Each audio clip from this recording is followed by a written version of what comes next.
live. Want to get in here live for a few seconds, man. Want to try to unpack some real football today. We're gonna talk some real football. We're gonna talk about some things that one big issue that's that's been a Achilles heel for us for about, I want to say, for the last uh probably the last 4 to 5 years. Um, and I think it's going to be it's part of our why our run defense numbers are bad. It's a part of why we lost some games. Um, and it's a part of sometimes why our offense is not um clicking on all cylinders. And it's a very big part of football. Well, I wish I should have gotten this. I'm gonna do a chart. I'm gonna do a from all my acronyms that I come up with. I'm gonna do that. I'm gonna put this out there, but it's very important when you talk about today. We're gonna talk about two things. We're gonna talk about the big problem that I think that we got to address this off season, and I mean this year, and what we have been doing, what the organization has done, um, now to help it out. Um, it's let's go to what we're going to talk about today, and it's a very big thing. Today we're going to talk about what's been really hampering our defense and what has really been hampering our offense from staying consistent. I know a lot of y'all want to say, well, coach, maybe it's our run game, maybe it's our wide receivers, maybe it's what's been hurting our defense is we're letting people run the ball against us and our run defense. And I have talked about that, about our run defense, about it being collectively 11 guys trying to stop the run and being dedicated to stopping the run. But it goes back to what all defensive coordinators and all head coaches take note of. Explosive plays is part of the four things that you need to try, four things you want to win in a game so you can have a chance to win. Well, you increase your chance to win greatly. Those four things are: you want to win the turnover battle. You want to win the explosive play battle.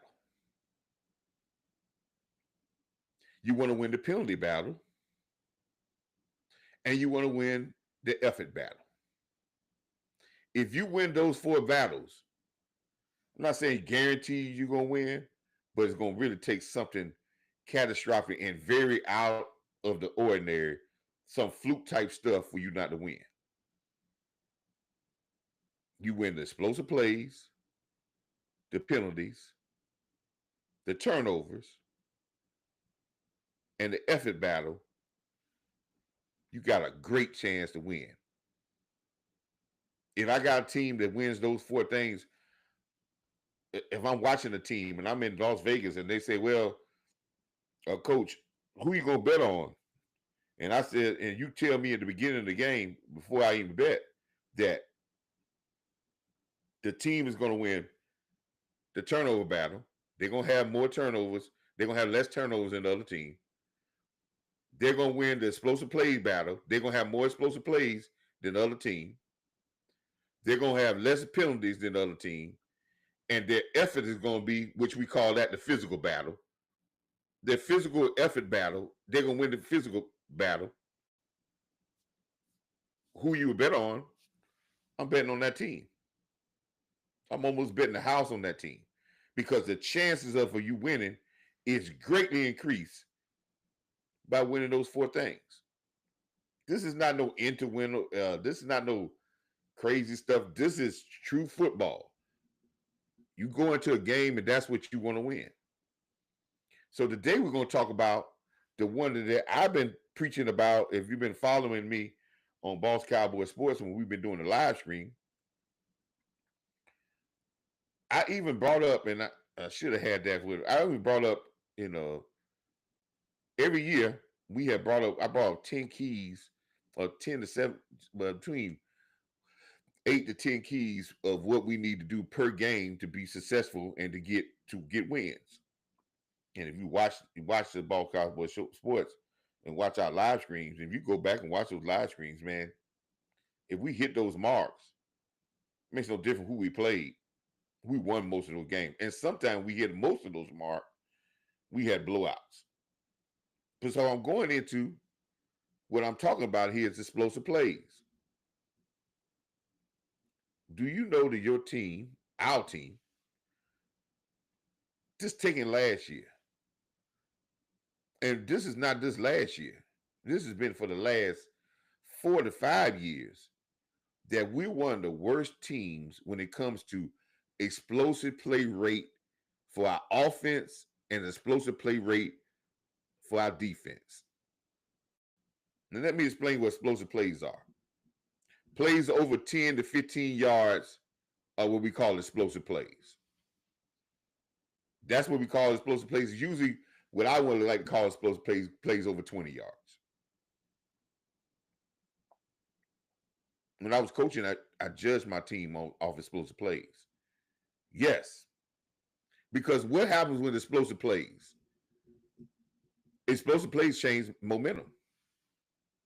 It changes the momentum of the game. It can change the tide. It can change all kind of stuff just by having an explosive play in a game. So we look at explosive plays, and that's a very key factor in a game. So plays, let's say plays over 20 yards, between 15 to 20 yards, we call those explosive plays. We're one of the worst when we talk about ratio. We're talking about ratio. We're talking about the average of how many explosive plays we get. Our offense average it's very little, and I'm going to bring up a chart that charted how we were on explosive plays. But our explosive play rate for our offense is one that worse in the NFL last year. And our rate of giving up explosive plays of our defense was one of the worst in the NFL. Now, if you're concerned about, and I say defense is going, I've always talked about defense is going to win championship.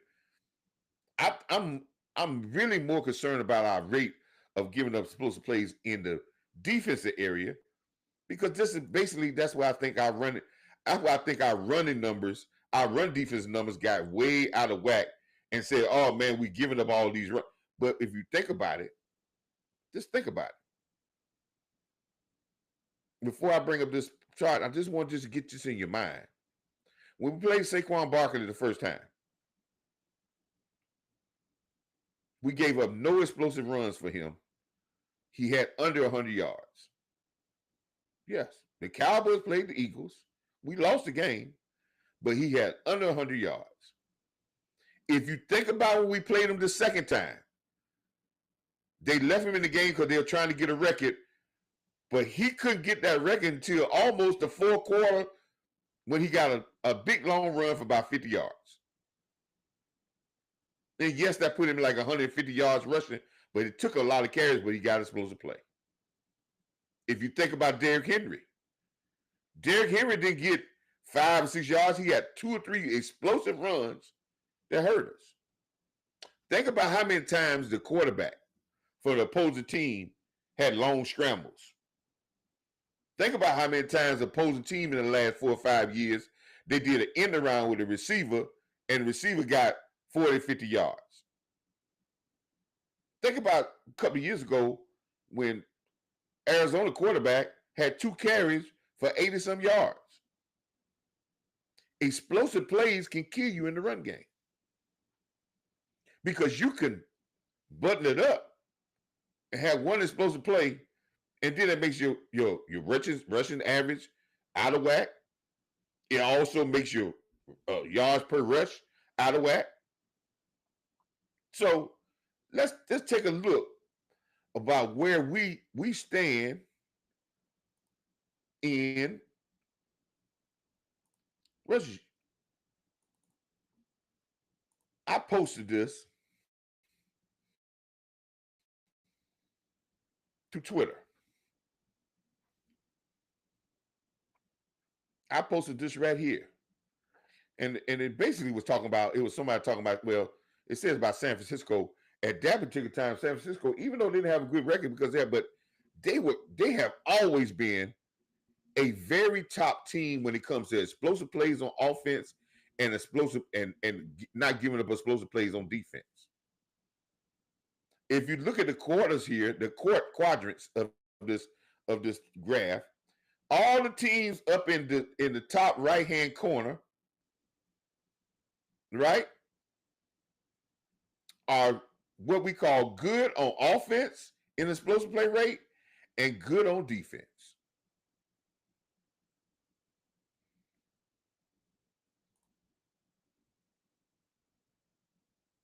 All the teams that are in the bottom left-hand corner on this chart is bad on bad on explosive plays offense and bad on explosive play defense. Look where your Cowboys rank in this chart. If you look at the chart, the parallel line is how they rank in defense. The bottom line is how they rank in offense. We're one of the worst teams in the NFL in explosive plays.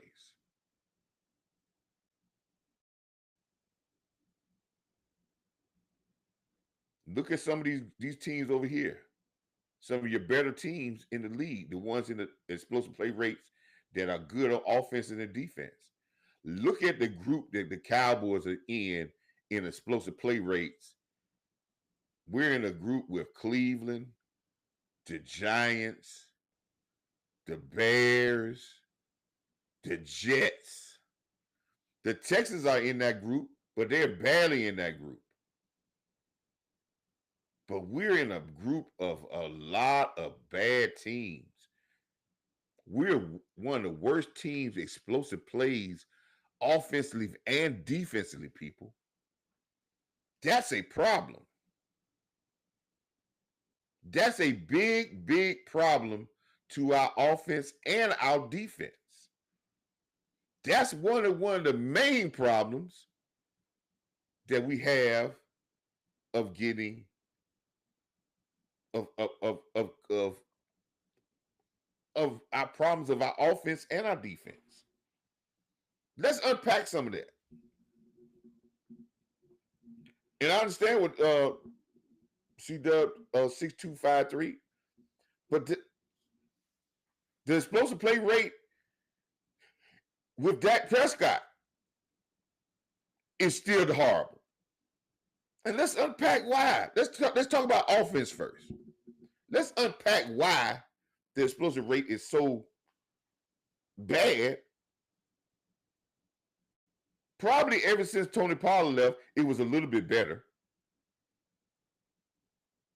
But explosive play rate is pretty bad because, and I've said this a many of years, Kellen Moore and even Mike McCarthy, who was worse than Kellen Moore, wanted to throw the football, were coordinators that wanted to throw the football, but their route concepts and their ability to get explosive plays from players was poo-poo. Not attacking the middle of the field, where most of your explosive plays from your passing game comes in the middle of the field. If you want big reward, attack the middle of the field.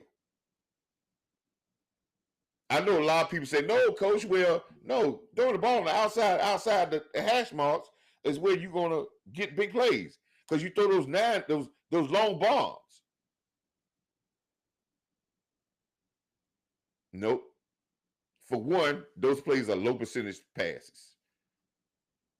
You don't complete many of those. You complete less than 50% of those. Two, when explosive plays, when you attack the middle of the field, it may end up on the sideline going for a touchdown, but the middle of the field is where the explosive plays come. Didn't it look like our offense in the last couple of years looked like, let's think about it. It looked like Dak Prescott was throwing the ball outside the numbers on a great deal of passes. Anything that was across the middle was like a stop pattern. How many times, every time we seen CeeDee Lamb catch the ball going across the middle, it turned into big plays. Jake Ferguson had his biggest plays over the top, down the middle. We had a Cooks came here as a second wide receiver, and when he was healthy, his reputation as a receiver was catching posts and deep over routes because of his speed. How many times did we see him get thrown balls that way? We see him catching balls on stops, things that was not his forte. Tolbert came here from the Cowboys. If you look back at his film when he was drafted, high point the ball, down the middle. How many times we seen Tolbert catch the ball deep down the middle? Seam routes, attacking the middle of the field. If you want explosive plays, you got to attack the middle of the field in the passing game. Now let's talk about explosive plays from the running game. Ever since Tony Pollard left here, we hadn't had explosive plays. Because we didn't run. How many explosive plays did we have? And somebody was out there in the chat. Remember, every time we ran the ball outside with sweeps, we usually got explosive play. How many times did we do that on a consistent basis? We're not going to get explosive plays by just running the ball up the middle. We're not going to get explosive plays with the run game if you now practice for every play to go 100 yards.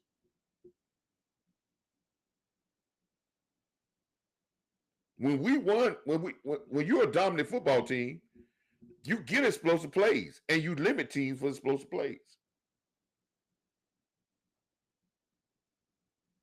The Baltimore Ravens is on that list. They, matter of fact, no, number one in offense explosive plays. That means they get more yards, 20-yard carries and passes than even the Kansas City Chiefs. Because when they throw the ball to strike deep, 20 yards. They don't throw the ball to throw 5-yard patterns. They throw the ball, if you throw the 5-yard pattern, they throwing the ball to get guys on the move. CeeDee Lamb is one of your best. He came from Oklahoma as a kick returner, as a receiver. One of his best things is an open field. One of his best things was high pointing the ball when he came out of college. How many times we have seen them throw the ball up to CeeDee Lamb to let him go get it? We don't see that often, do we? Matter of fact, you almost don't see it at all. Did the offense restrict the capabilities of the guys? Yes. Did it use them to their capabilities? No. So what have we done? Well, one, we brought an offensive coordinator, which, if you look back at Schottenheimer, when he was with Seattle, his offense was built off explosive plays. They didn't throw the ball just to be throwing the ball for 5-yard gains. If you're going to throw the ball, let's get some plays. Let's attack the middle of the field. If you follow Balls Cowboys Sports and you follow the live stream, I preached over and over and over and over again about attacking the middle field. And time again, when we attacked the middle of the field in the games, it was really positive, and we scored and we got some explosive plays. And then we go right back to throwing the ball outside the numbers within the 10-yard.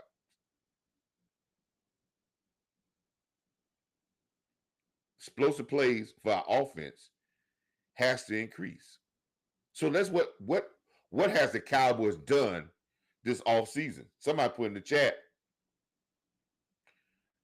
Blue, um, and picking up Blue, the running back, is a home run hitter. Home run hitter catching the ball. They're looking to see if they can get that Tony Pollard explosion back. And then getting Pickens. And then having the nerve to say that we're going to try to get the ball to Turpin a little bit more. Because when you pay Turpin, you gave him a contract of $5 million? Yes, the return game, the NFL is brought back for the return game because he's going to be a weapon. But you didn't pay him that amount of money not to be able to use his explosiveness in the passing game. And hopefully they're going to be able to use Tolbert's, what he came here for, what he could do. Let's use those things to get explosive plays. But Pickens, bringing in Pickens, is another reason I think they will get explosive plays. But if you do not use Pickens across the middle, look at his film.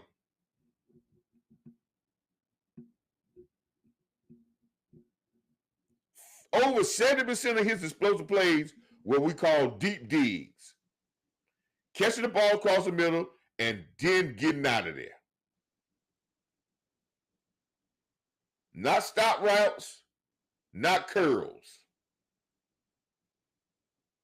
If you're going to use Pickens, it's curls and stop routes, what you're doing is you're clipping the wings off an eagle.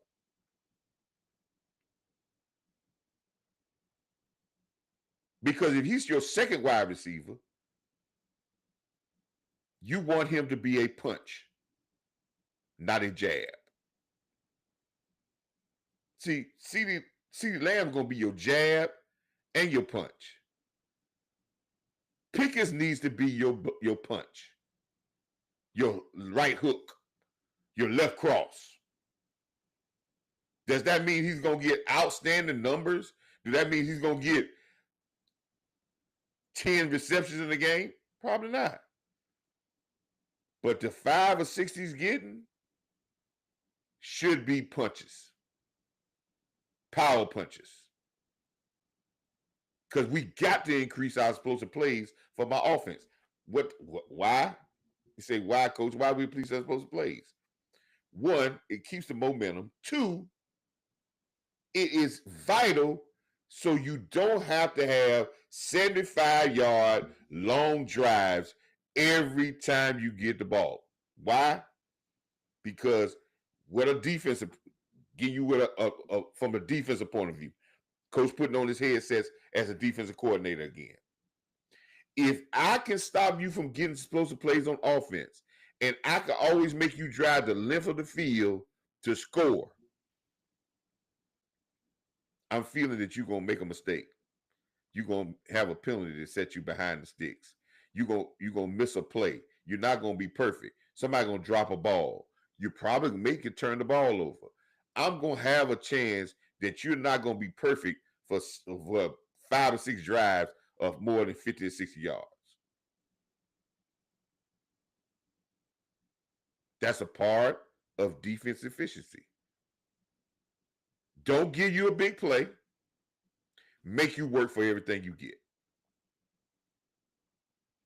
Offense can help the defense because we can get explosive plays, and then we can make their offense work a different way. So we can't be in the bottom half in offense and explosive plays. So the 2 things I think we need to change.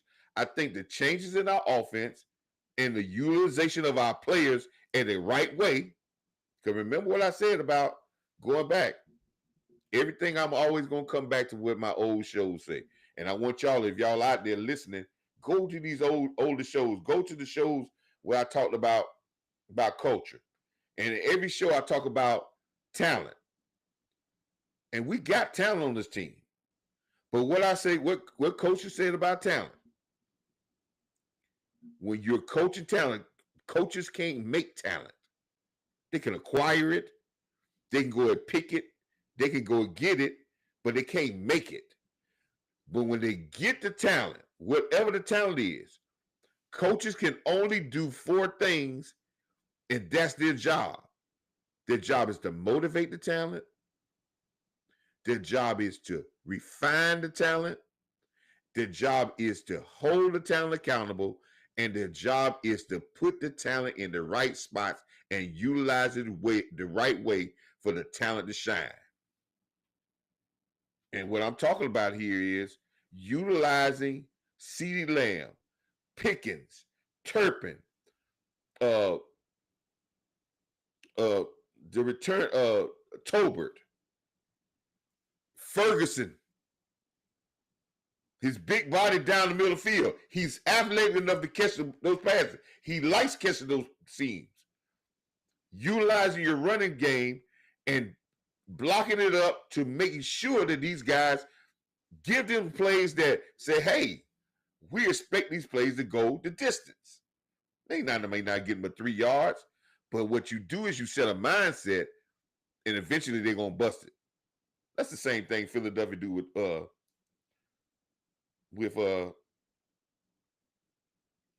their running back. They keep running the same plays over, but they got a mindset that eventually you're gonna make a mistake and we're gonna bust a 50-yard run on you. But that's their mindset. So we got to do those things. We got to change. We got to be able to incorporate ways to get us into one of the best explosive team rates in offensively in the NFL. A great offensive explosive rate is around 17 to 20%.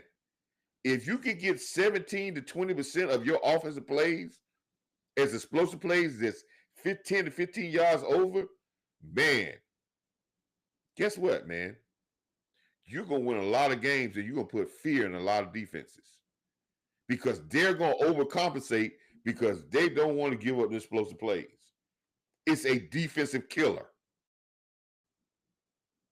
So we talked about what they did for the offense. But on the other side, the more concerning side for me, because my concern comes with the defense, because I'm more concerned about the defense because I still think this defense is we're going as far as this defense is going to take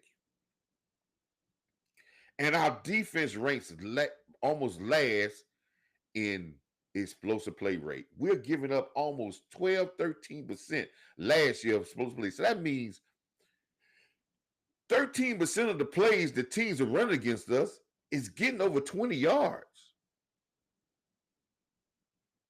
And that's not just last year. Think about this one. How did we lose the Green? If anybody's in the chat, tell me, how did we lose the Green Bay game? Now, most people are going to say in the Green Bay game, we lost the Green Bay game because, oh man, we couldn't stop the run. The last 2 times we lost to Green Bay, in the playoffs and in the regular season when they played, the last time we played them in the regular season, I believe, McCarthy played, we went to Green Bay. Do everybody remember that game? And we're going to say the run game killed us then. No, it didn't. Explosive plays. We gave up 5, 6 plays in the 2 games we gave up. In those 2 games, we gave up 11 plays over 30 yards.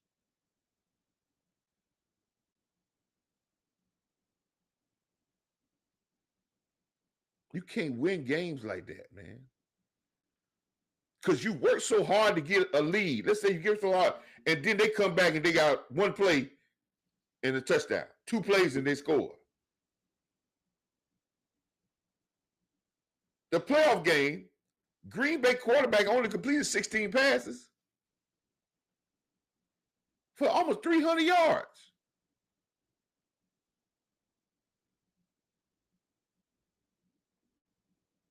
Their running back ran for 140, I think 140 yards, but he had 2 runs over 25 yards.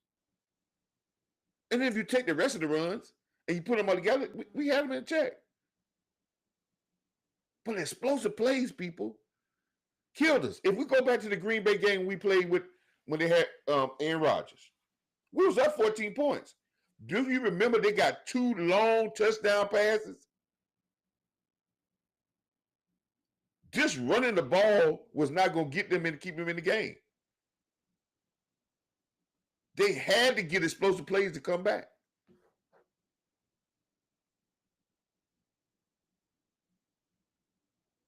If we limit the explosive plays on our defense that we gave up on our defense this year, last year, or the year before that, man, we might be playing. We may not have won the Super Bowl because we got other issues, maybe. But I'll give our chances because our defense in the last 5 years had been that. Explosive plays have killed us. Now,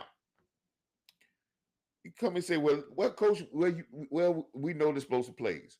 So what's the cause? You gave us a cause of the explosive plays for the offense. Explosive plays come on defense because you're not paying attention to detail and you're looking for somebody else to make the play. It's all about focus when you're talking about special. If you look at the Green Bay game, we played the playoff game. We got wide receivers running wide open down the field. We got a crosser coming, a quarterback standing back there with the ball in his hand, holding the ball, and then a crosser come across the middle, wide open for another 40 yards. Those are what we call killers. When we played Baltimore, the Ravens last year, Henry gets 2 runs for 40, 50 yards, and then we let Lamar Jackson throw a 60-yard touchdown down the middle of the field, run through both safeties. Take away the 3 explosive plays, we in the game.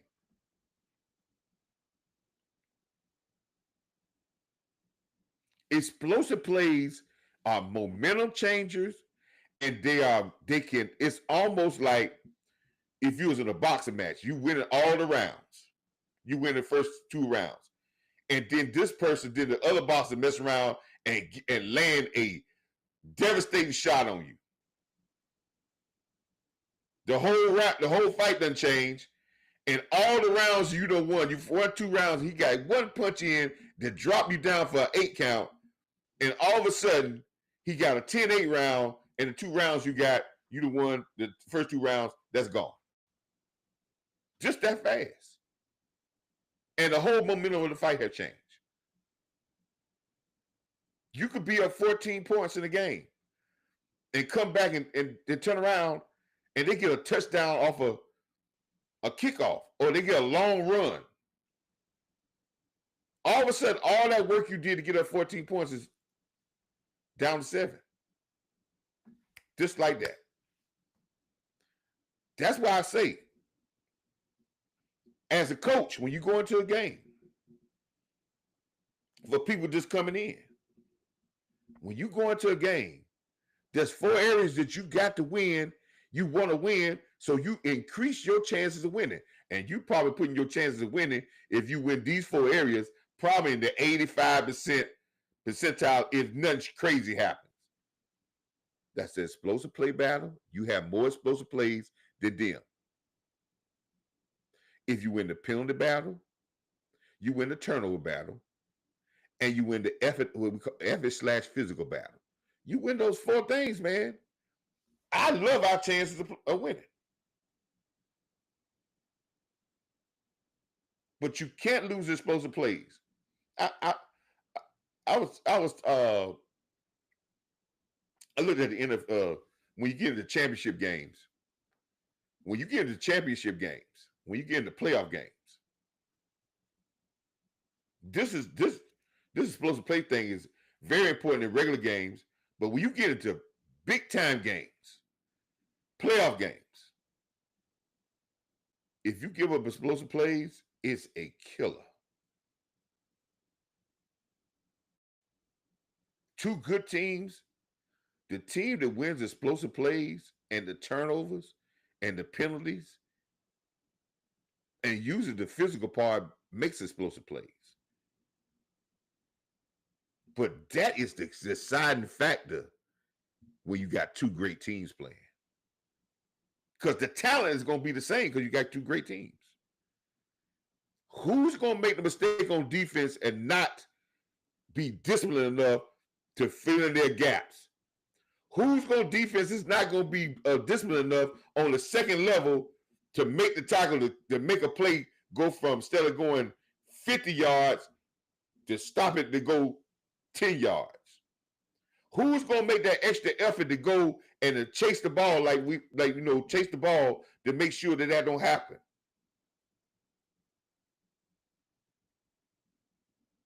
Which team is going to have wide receivers that's going to go down the field and block when we run the ball, so if the back does get out, they make a key block and the back can go 50 yards or 20, 30 yards for a touchdown?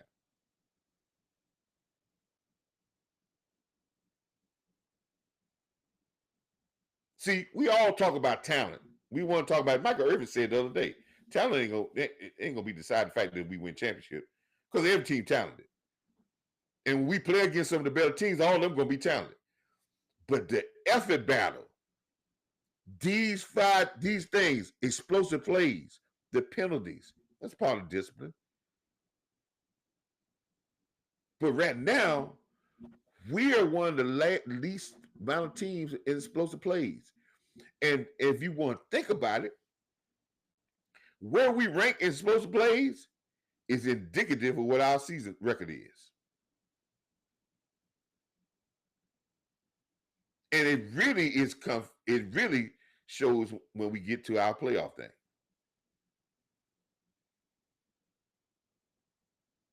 So if we want to get better, I think we have made some strides by getting explosive players on offense. I hear Schottenheimer talk earlier, and he kept talking about speed and explosiveness. Yeah, he kept talking about speed. So that's why they went out and got Blue.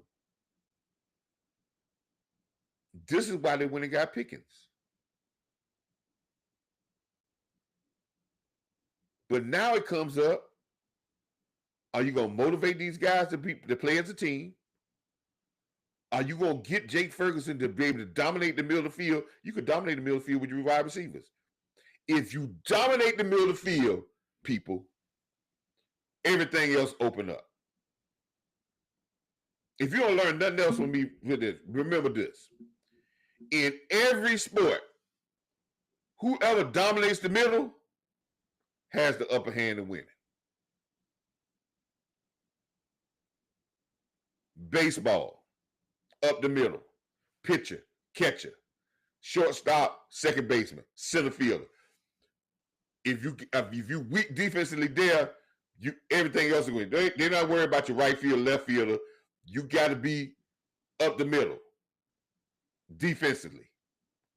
On your offense, on baseball, who's your best hitters? The middle of your order, the leadoff and the middle of your order, the 3, 4, 5 guy. In basketball, if you always talk about if you don't control the paint and teams are out rebounding you, no rebounds, no rings. Second chance points. If people in the paint scoring in the paint, how many times you heard about people scoring in the paint?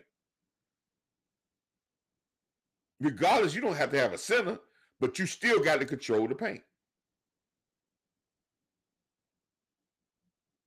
Football. I know when somebody going to talk about, well, you got to have defensive tackle coach. Yes. Defensive tackles, control the middle, That's why safeties are more important than what y'all think it is. That's why I want our safeties to get some dominating safeties here. We get a dominating safety here that play over the top. I mean, play not over the top the defense, but play outstandingly well. Every time we have had an outstanding safeties have played outstandingly well during the season, look at our defensive rankings and how well our defense was. When Kurtz played his season and Donovan Wilson got his contract, our defense was better than what it was. I have never seen a great defense that don't have great safety play. Get us some great safety play here, it'll move our defense up by greatly, because there'll be help on the run and it would calm down the pass. It would stop big plays. If you dominate the middle of the field, you can win a lot of games. Now, coach ain't telling you something that, okay, if you do these certain things, I'm guaranteed you'll win. No. Only thing you want as a fan, as a coach, only thing you really want, one of the things you really want to do is you want to improve your chances to win and cut down your chances for error of loss.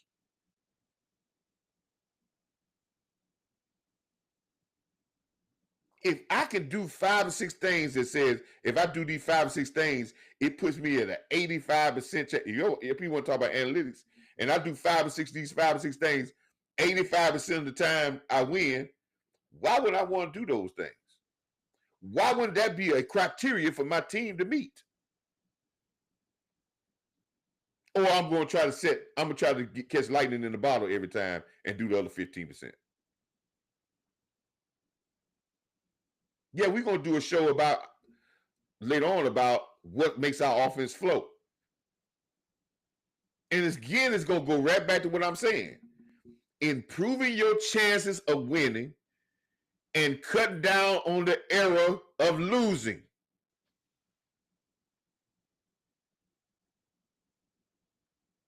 And explosive plays, improving that, makes our chances of winning better by getting them and stopping them. Let me give you a case in point. Kansas City Chiefs.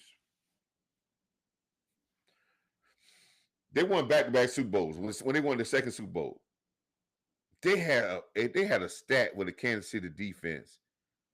Not this last year, and this stat was pretty good this time. They had a little bit worse, but the year before when they won the Super Bowl back-to-back, their offense was not as great. Matter of fact, their offense had games, and even the AFC Championship game, they didn't even score a touchdown. Matter of fact, the AFC Championship game, they didn't even score a point in the second half on the road. But they had a stat 2 years ago that was a remarkable stat. And it pointed out the reason why they was in the Super Bowl. And it had to deal with explosive plays. Kansas City, 2 years ago, gave up only 5 plays in the entire season defensively of 30 yards and more. 5 plays of 30 yards or more in the entire season.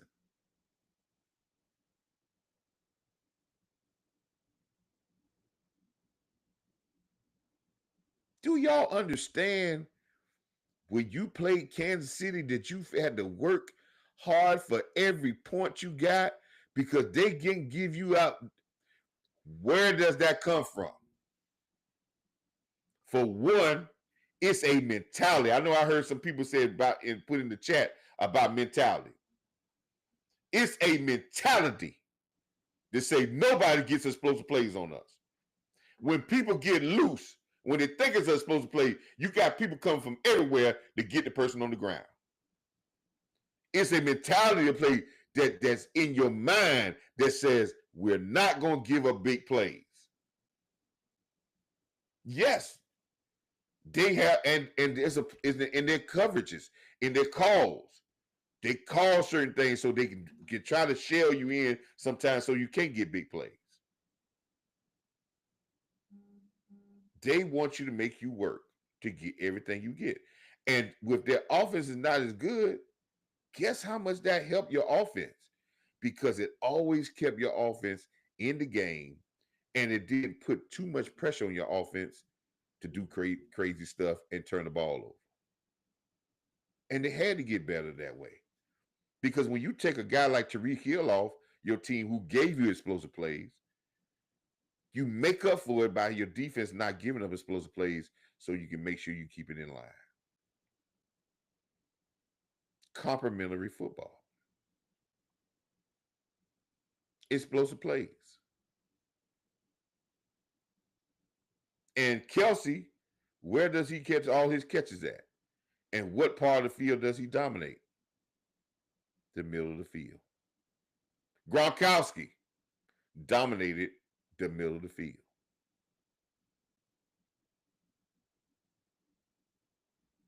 Crossing the middle of the field and going all the way.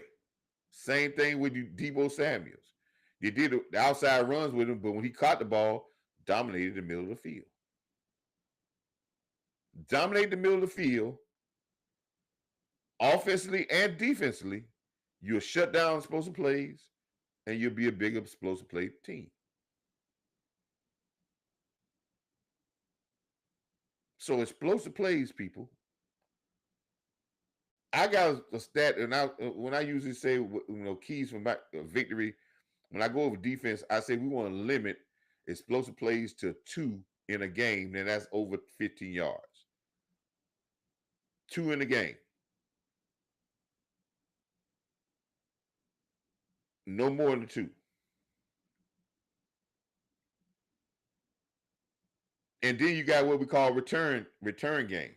There's explosive plays in the return game. Now we consider explosive plays in the return game when we have a return over 25 yards, 25 to 30 yards. That's an explosive play. Now, what helped our explosive plays? Turpin in his return game. If you take Turpin out of the return game last year, we probably, our explosive plays is even worse. And the one time every time Turpin had explosive plays in the game and he caught a long touchdown play, man, it helped our offense greatly because it gave us easy points. I think I don't know if B Bird is in the chat, but B Bird told one of the guys to be one of the followers of Boss Cowboy Sports, and I hope he's a follower of me. He talked about we talking about basketball, easy baskets, layups. You get some easy baskets, you don't have to gangster every shot. Now I'm using stuff you say, well, Coach, what you talking about? Well, gangster shot means we got great defense, but I got a great offensive player, and he just make a great move to score. But if you have to live off gangstering every shot, guess what? That's not a recipe for you to win. So what happens? The great Michael Jordan, my GOAT, take his greatness and then put him in an offense that's going where you can't double team him, and it's going to give him 10 shots that's going to be easy that he can shoot with his eyes closed. Because you're going to run the offense in a way he's going to get those shots. He's going to get 10, he's going to get 20 points from shooting shots that he can get his eyes closed. And guess what? The other 25 to get up to 45, he a gangster the rest of those. Then give him a couple of steals where he can get a couple of dunks on the fast break. Now, he already got 27 points already off easy baskets. And that's why he's going to score 50. Because he's going to gangster another 23. He's going to get to the foul line, and it's going to be about 5 or 6 shots in that game that the defense is going to be all over him, and his greatness is still going to score.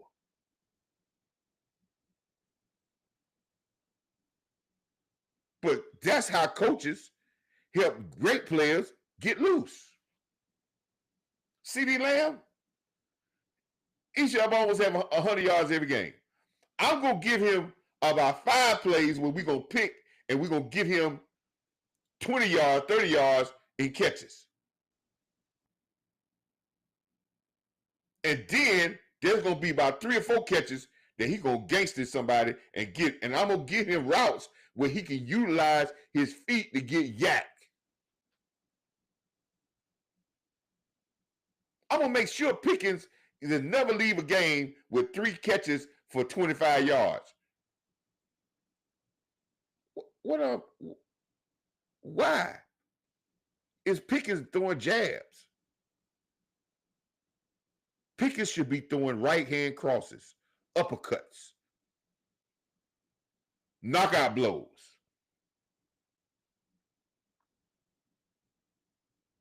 Let the rest throw jabs. That's why Cook said he never got utilized right. He was right. And we hope when we get out of that very humdrum, dead offense. And that was definitely from McCarthy into Kellen Moore. Kellen Moore, if you look at Kellen Moore explosive plays, he didn't get too many explosive plays out of nobody. He got explosive plays out of the run game. But Philadelphia ranked really bad on explosive plays when you talk about the passing game last year.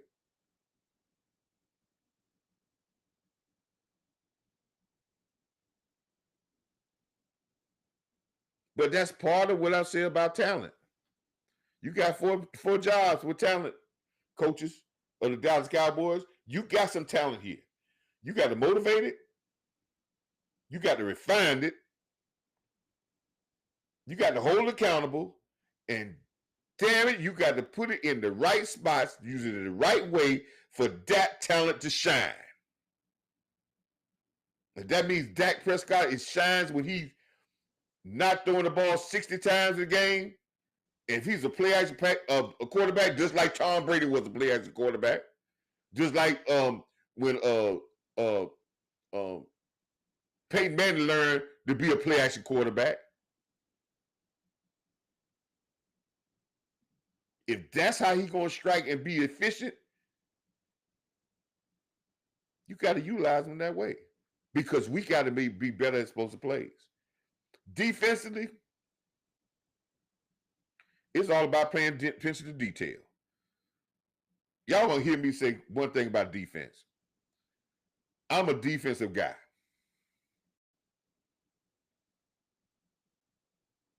Defense is all about want to. When 11 guys get focused enough and they got the want to, and they carry that swag on their sleeve, not an arrogance, a swag on their sleeve that you're not going to make a living on us on nothing that you're going to do, and we're going to dictate to you what you can do and what you can't do.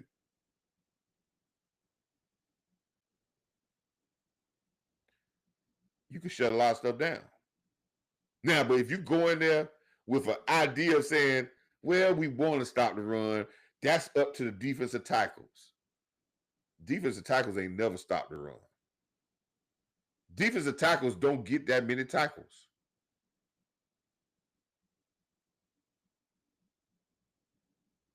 Or we say we're going to get to the passer with the defensive ends.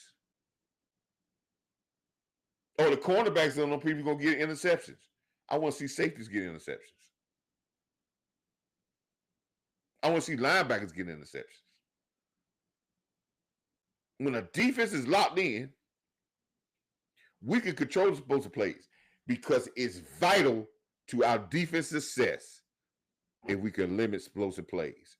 Because I believe with the defensive talent we have here, if we make teams work, we're going to get them to turn the ball over. Or we're going to get them to make a penalty. If I got to get teams to play a 10-play drive every time against a Michael Parsons, that's give him, and let's hear, 4 out of those 5 drives, he's going to make a big play. or you're gonna get a holding call on him. But I can't have him out there a 10-play drive and then a 2-play drive because y'all got a touchdown off of a long play. You just limited what he can do for our players to make plays. Explosive plays, people. The penalty battle, you got to win. The explosive play battle, the turnover battle, and the effort/physical battle. You win those, baby. You got a great. It increases what I said. A coach says he wants to increase his chances of winning and limit and cut down the possibility of error in losing. Then you hey, now you're playing with house money if you can win those battles.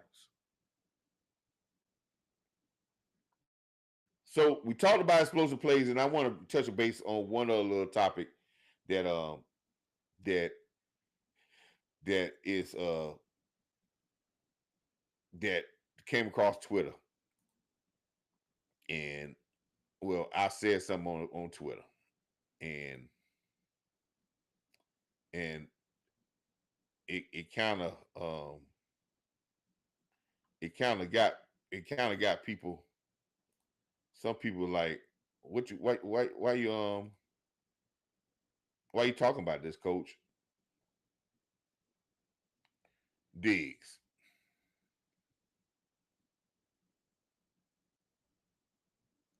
I just got a feeling of people that we were going to run into a problem with Diggs. Not Diggs per se him, because I still believe in the young man. I still believe the young man is a good player, very good player. I think the young man, if he gets into a setting here when we talk about, some people talk about his run defense, but I just believe that was a mentality thing of the team. But I believe he's an Alabama guy. I believe he falls into the mentality, he'll be in that. Not because one thing, Nick Saban, listen, you could play defensive back with Nick Saban, you couldn't tackle. So I know he can tackle. So it got to get to the point where, and the reason why I say that about Nick Saban, go back and look at the art of coaching. The art of coaching with Nick Saban and Bill Belichick just stood there talking about football. And both of them are defensive back guys. And the first thing that they said when they look at cornerback, the first attribute they're looking for, can you tackle? Not can you cover, can you tackle? Because you're going to hurt the team more by missing tackles than covering guys. Because how many yards you going to give up when they run your way? Because what's going to happen is, if they find you can't tackle, they're going to attack you. They're going to attack you with short passes, runs your way, and they're going to get we're going to have a show called by hitting yards. I'm going to teach y'all about hitting yards. Because I know you hear that sometimes, but it's another key component to losing games. But they're going to attack you if you don't tackle. But Diggs is a great, man, listen, playmaker. Love him. Some people took what I said and they took it that I didn't like the guy or I was a bad mouthing the guy. But this is, you can see all the tea leaves here that him and the Cowboys are possibly on breakup terms. And that's not no innuendo. That's not no, you can see all the signs of a breakup. And I'm gonna share something. Let me see if I can get this up again, and maybe I can get to my my post. I'm gonna pop on here and tell me. I'm gonna try to get to this post that I put out here about Diggs and see if I can get.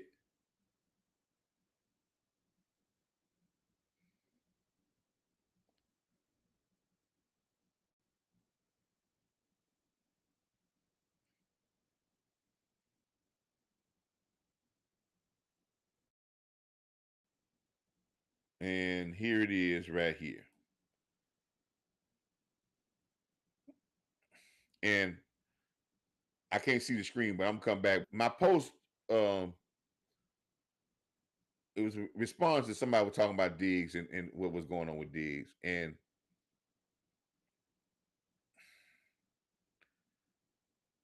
I said, look, Nation, it's about Diggs. I wouldn't be surprised if Diggs doesn't play for the Dallas Cowboys this year. I'd really be surprised if Diggs is here next year. Now his contract was a bad contract, desperate move on his part. If you look at Diggs' contract, it's a bad contract.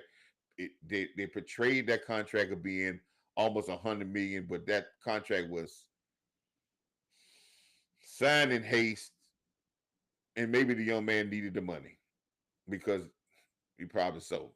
But he needed it, but it was a good contract in a way because he signed the contract right before he got hurt. But the contract only guaranteed about $40 million, to a little bit of money. It did guarantee 50% of the contract. So that contract had an out after 3 years. We had 3 years.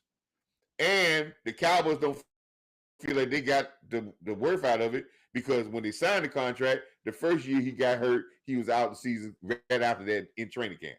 Then this year, he played 1 year, and then the next year, he was out most of the year. So the Cowboys feel like, hey, we paid the money, but we ain't getting our worth out of the contract. But if you think about it, the Cowboys kind of kind of won out on that. And in the rest of the post, I said all this guaranteed is gone, and the Cowboys can have a very little hit. Can have a if they release him, they can have like a $6 million hit. I think it's like 12 million, 6 million this year, 6 million next year. That's not a real big hit when you talk about salary cap hit. And his documentary on his rehab, when he came out with this documentary on his rehab, I already said that documentary on that rehab is to show other teams that I am healthy and that I can play. And don't let the Cowboys set the narrative about his knee not being ready. And I say I hope I'm wrong on this one. And then somebody posted and they was upset about because they thought I was going at him. And I was like, no, I'm not going at him. No. And I posted again, not at all. The deal he signed was a bad deal for him.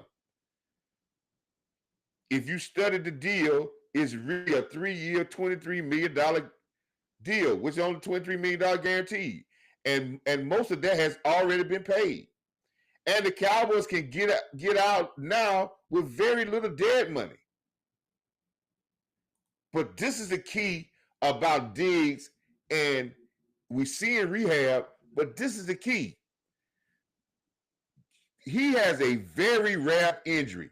There's not too many injuries when we talk about bone graft and doing this type of injury and trying to get bone to regenerate itself. This is not even microfracture surgery. The long-term ramifications of this he may be good for the short term, but the Cowboys are looking at it and say, okay, short term, but after this year, we're going to have to guarantee some more of that money. And we're not trying to guarantee no more of that $90 million. And again, I say, I hope I'm wrong.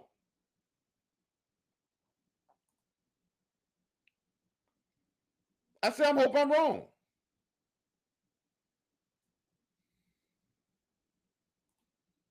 Because, man,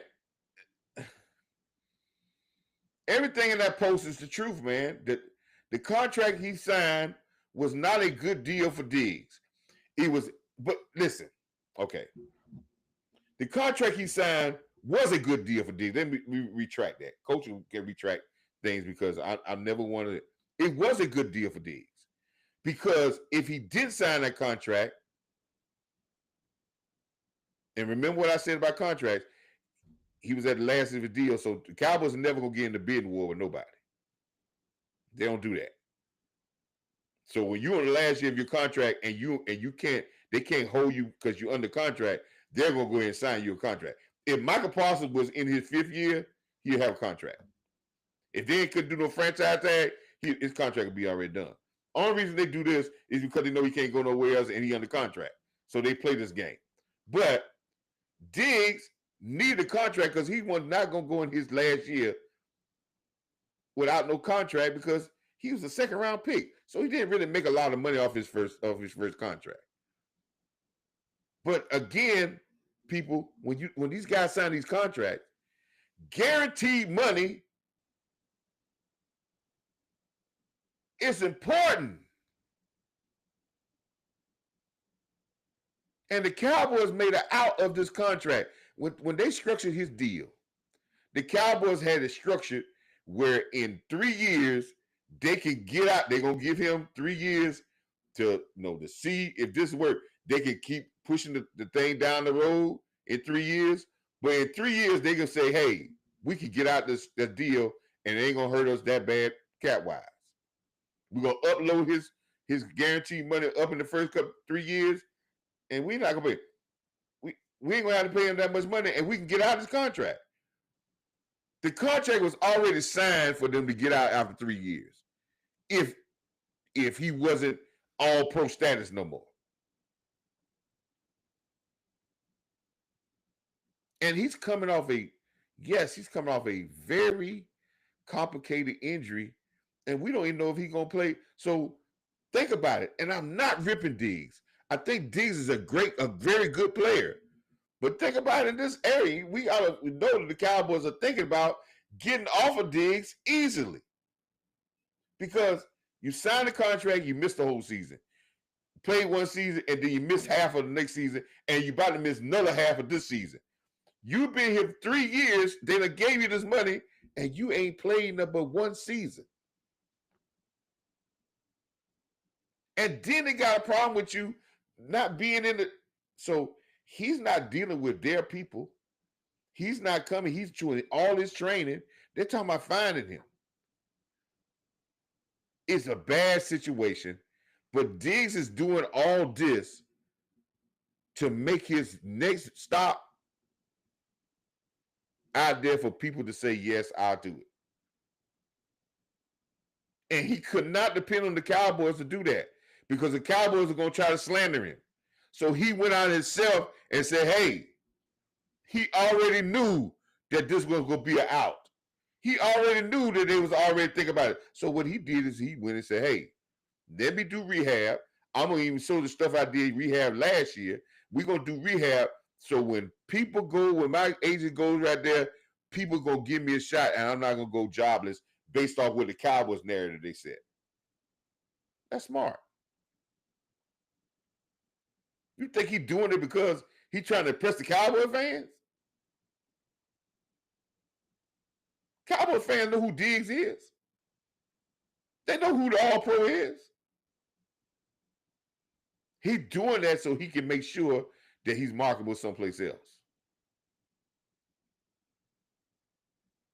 And that's nothing wrong with that. And yes, listen, he didn't sign the deal and would have waited for a better deal, he would have got hurt. He wouldn't have made this money he got now. But for a long-term deal and getting the payday you should have got with your guarantees, it was a boo-boo deal. And he knows that. And guess what? By him knowing that, this is what the friction is. This is what the friction is.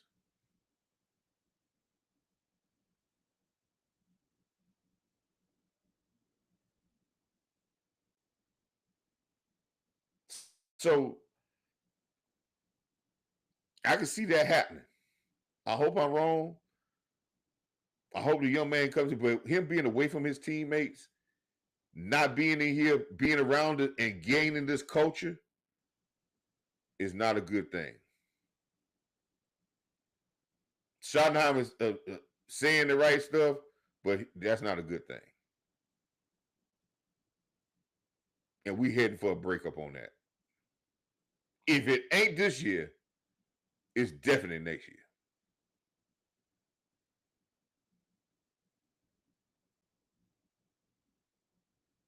So didn't want to think people think I was out there trying to shoot Diggs down. This is, I mean, that's the bottom line, man. This deal was made for a 3-year out, and the Cowboys do that, man. You got to watch with the Cowboys and their contracts. You got to watch when they sign these contracts these longer. The structure of the contracts are what is the key, and the Cowboys always structure where they can have an out early. The Michael Gallup thing cost us a little bit of money on of dead money, but they signed Michael Gallup contract was had an out after 3 years. That's why they were so okay to let him go. They understood that they were gonna have a little hit, but it had an out.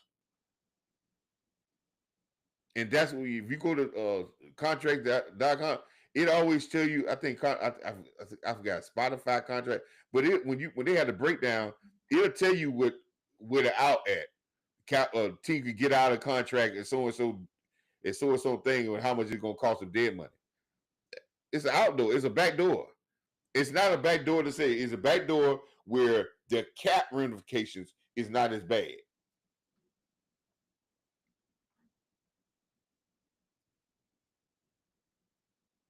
And Diggs is at his back door, and he understands. His agent knew that. So this is why his agent went out, and he's went out and said, "Hey, let me market myself."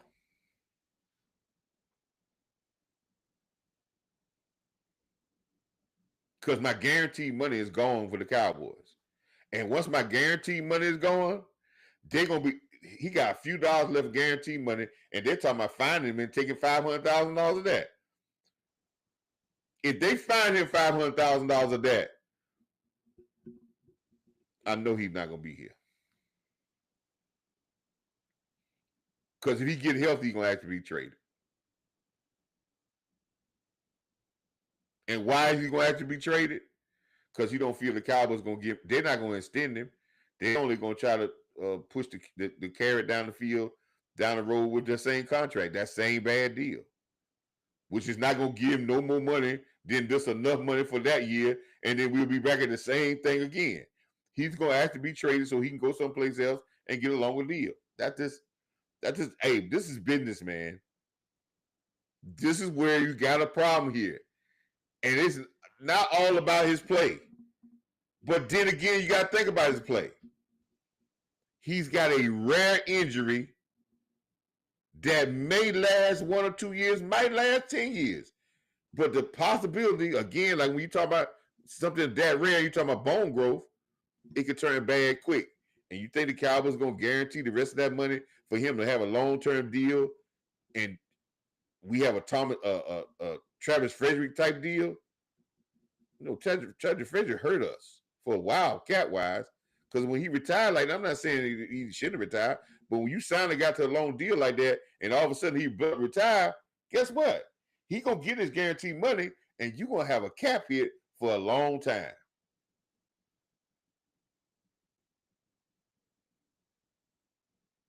And I'm just telling you the bottom line to everything, man. That's not shooting Diggs or not believing the Diggs. I think we could be, if Diggs is healthy, I think we could be a better defense with Diggs.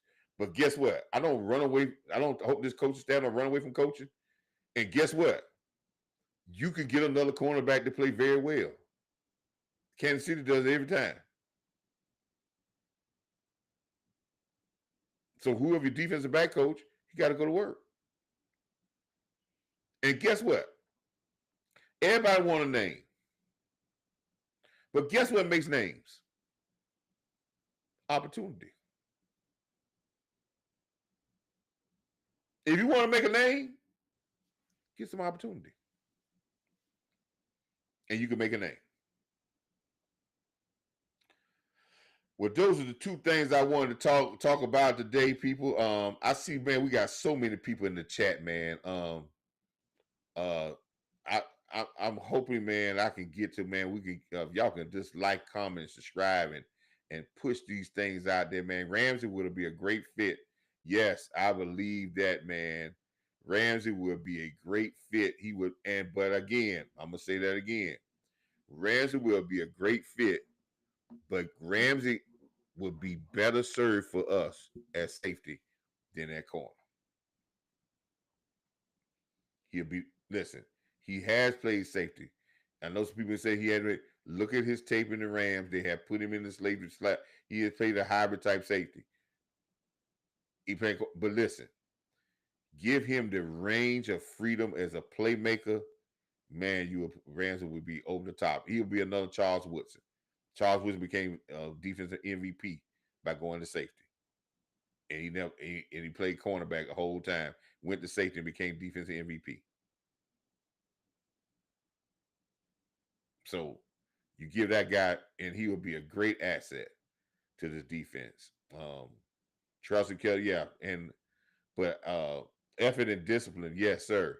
Somebody put effort and discipline. Yeah, effort and discipline is going to be the key, and I think that's what a part of building the culture is, building for the effort and discipline and trying to get this level again.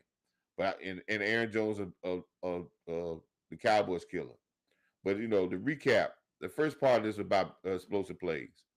Let's make sure that we look at this, and hopefully everybody got some learn about these explosive plays. We are one of the worst teams in the NFL when it comes to explosive plays last year and in the last 3 or 4 years. And when I mean explosive play rates, and I don't want you to, again, as we recapping, don't get this hooked on offense.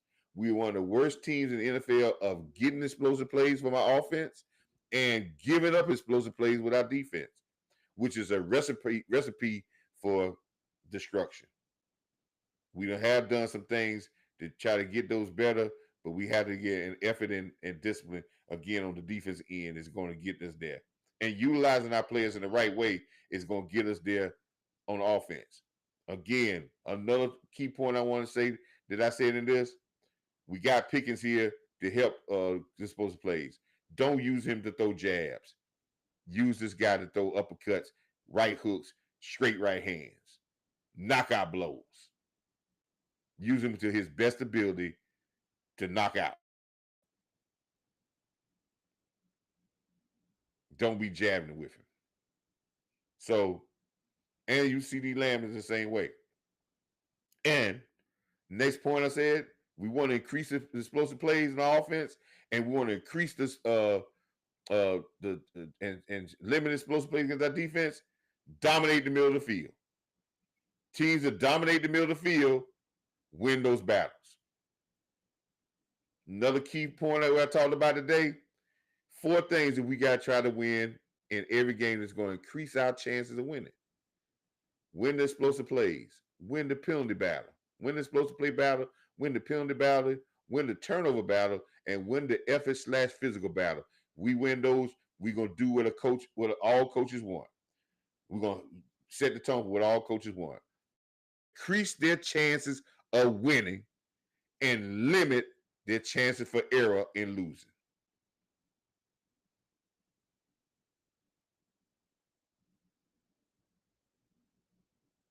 Explosive plays. We talked about that. We're gonna have some things. We're gonna talk about hidden yardage, which is we're gonna talk about. I know a lot of y'all don't understand about hidden yardage. We're gonna have a show. I'm gonna do a show about hidden yardage.